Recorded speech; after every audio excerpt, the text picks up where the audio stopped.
இரவுக்கும் பகலுக்கும் இனி என்ன வேலை? இதயத்தில் விழுந்தது திருமண மாலை. உறவுக்கும் உரிமைக்கும் பிறந்தது நேரம். உலகம் நமக்கினி ஆனந்த கோலம்.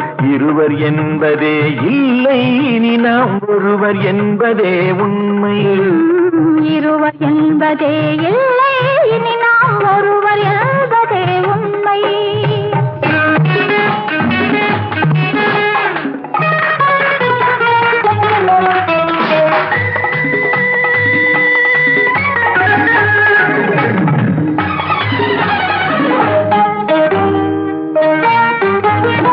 பாதி கண்களை மூடி திறந்து பார்ப்பதில் இன்பம்.